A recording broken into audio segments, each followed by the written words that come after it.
Hey everybody, welcome back to another video. Hope you guys have been enjoying the content on the channel as of late. Excuse me if I may seem a little stressed. It's just a lot of things are happening right now, a lot of moving parts, we'll say. So just can't say much, just a lot of things going on personally. Hopefully good things, but we'll see. But I am about to talk something of the polar opposite of that statement. Uh, Something that I never knew about. I never knew anything about this form of cinema, and I figured to dedicate a little video to it because I just literally stumbled upon it a few days ago and was a bit dumbfounded in knowing that this exists and people labeling it as a piece of cinematic language. That is a category called interactive cinema. Now, interactive cinema, or the definition of such a thing, is as it sounds. It's a film that you can interact with and you can make choices of. Just to give you the literal definition of it, it is a film that tries to give its audience an active role in the showcase of its film. Uh, so And there's another definition to that, to interactive cinema, which is pretty much what I would view it as, which is a video game as both a hybrid between participation and viewing, giving the player or a viewer, as it were, a strong amount of control in the character's decisions. So, but the former definition is creeping its way into a few films here and there, most notably with Black Mirror. The film Bandersnatch apparently has an interactive portion, uh, so that's the most notable piece in this whole medium, this whole category, we'll say. The film that made me aware of this is a film called Choose Love, which came out last year, and it's a rom-com, and apparently it's an interactive piece. So you have your uh, you have your character, and you can make several choices. And according to what I'm reading here, the film has 15 different endings, some of which are completely unique, while others offer slight tweaks in dialogue or location based on earlier choices made in the film. Um, so when hearing about this, I mean, this is a video game. I mean, do not get it fixed. I mean, this is not a film by any stretch of the imagination. It may occupy in the medium, and it may present itself in that certain medium, but let it not be. Uh, do not be fooled by it. It is not, by any sense of the imagination, cinema, because cinema, I mean, to bring an example, it's a controversial example, but it's, I think, an example that is complementary to the conversation. The whole conversation regarding artificial intelligence and integrating them into cinema. Obviously, I'm against that because the presentation of that medium is very emotionally manipulative.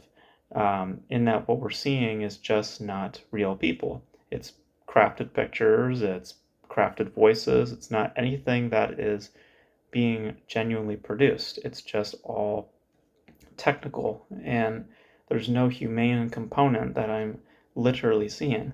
Now, behind the scenes, there is a humane component because someone has to operate that piece of machinery. That piece of machinery is not sentient, so it cannot, you know, create things on its own. There has to be a human component involved. So, with that, it qualifies within the cinematic language because there is a humane component and there is something there that is giving the film, that's giving the film some sort of, uh, some humane nature, even if the showcase of it is all fake and not that, and it is very manipulative in that presentation. This is just not anything close to the cinematic language. Yes, you can argue, yes, there's a human directing the film. Yes, yes, I know. But to give us the choice in the narrative, for us to participate in the narrative, what you're doing is not giving the film a is not you're not giving that film a sense of identity. You know, the whole point about cinema is allowing for the viewer to invest into a perspective. So when we have to come in and insert our views and to give our point of view into said film, it's no longer a film, it's now a video game. Because that's what video games are mostly concerned with, is about the choices that the player makes and giving the players as much freedom as possible within that medium. So to have films that basically say, hey, we'll allow you to tell this story. We'll give you a template, we'll give you just a standard setup, but ultimately it's you who is, you know, moving the story along. That's not that's not a film. There's nothing about that is a film. It doesn't stand alone. It does it doesn't have a beginning, middle, or end. I mean, it does by only our choices. And as I said, having us participate in that is not us viewing the film, it is us being actively involved with the film in a much different capacity that is not creating a cinematic language, but that of video game language.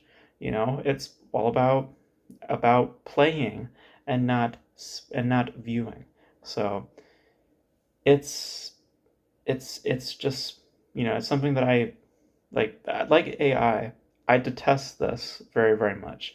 I give AIs more.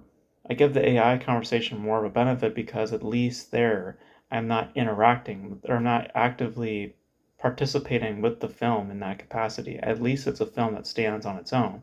I think it's emotionally manipulative, don't get me wrong, and I detest that medium, that sort of presentation as well. But at least there it's on its own, and I'm not having to make literal choices as if I'm playing with a PlayStation controller or whatever like that. These films have that is the requirement in watching these films. The story cannot move along until you make a choice, and it's just so freaking hollow, and there's just nothing to that is satisfactory or lends itself to real creativity or, distinct voice. It's our voices that are dictating the film at the end of the day, and it's just like it's just a video game. It's just a video game, you know. And I to to to have cinema at the end of that sentence or that end of that set phrase, interactive cinema, it's blasphemy. It's just not anywhere by any stretch of the imagination or any definition that you wish to have for cinema. It just does not occupy it in any sense. This is a video game. It's a video game that just happens to find its way onto streaming, most notably apparently with Netflix, which I guess I'm not surprised with because Netflix wants to get their hands on anything nowadays. Um, it's just it's very, very uh, shocking to say the least that that sort of thing exists and that no one really is defi is really going out of their way to address it. There's the whole AI conversation. I'm surprised that no one's bringing this up because this is pretty noteworthy too. And I I would, these like films, like I just they don't have any place to exist in the definition or the category that they do. These are things that you would have on like PlayStation or Xbox. These would be like exclusive games, you know. These are not these are not films. They're just not. So this is just taking it too far, this is just stretching that definition way too thin. I can get the AI thing. I completely detest it, but this is just fucking ridiculous. This just makes zero sense to me. These are all video games. That's all they are. These are all video games, and video games can have live action elements to them. They even admit in the Wikipedia page that the newer definition is that of a video game. So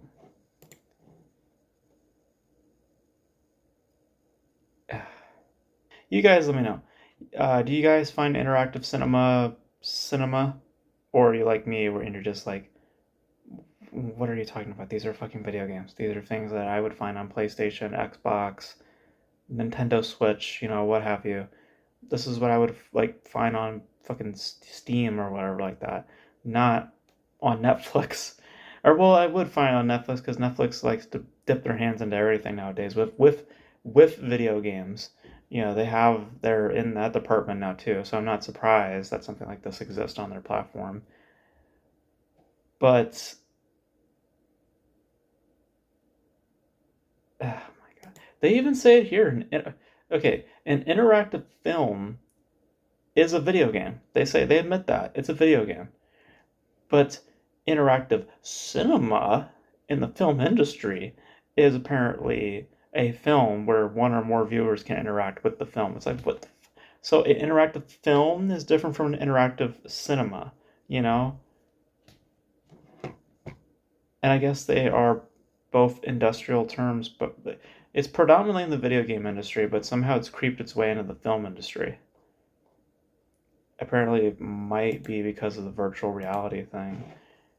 Which that I don't understand either. I fucking do not understand how virtual reality cinema. That's, I mean, yes and no. I mean, yes, it's a different view of watching the film, yes, but if there's an interactive portion to that film, then no. Um, if I have to literally just basically wear 3D glasses, like big fucking 3D glasses, that's fine as long as it's just standalone. I'm just viewing it. I'm not interacting with it, I'm just viewing it. Interacting with it, that's a video game. So that's the key differences between those three terms, is that the AI stuff is all to do with generated images and generated voice work and all that sort of stuff. Nothing is humane, it's artificial, but there's a humane component in the background, and I am viewing the film. Virtual reality films, VR films, my presumption is that they are just films that require the VR component. You just putting on those goggles and viewing the film from through that, But again, still having that distance, still having that, um, not that interactive portion. This is telling you that you cannot continue to watch this film without making a choice, without inserting your own agenda into it. And it's just no. I've said it multiple times. I feel like I'm beating a dead horse, but it is a video game. It is a video game. So these belong on PlayStation, not on film platforms. So, but you guys know your thoughts on interactive cinema and just these new takes on cinematic language. Let me know your thoughts in the comment section below. And that's gonna be it for this video, guys. Thank you guys for tuning in.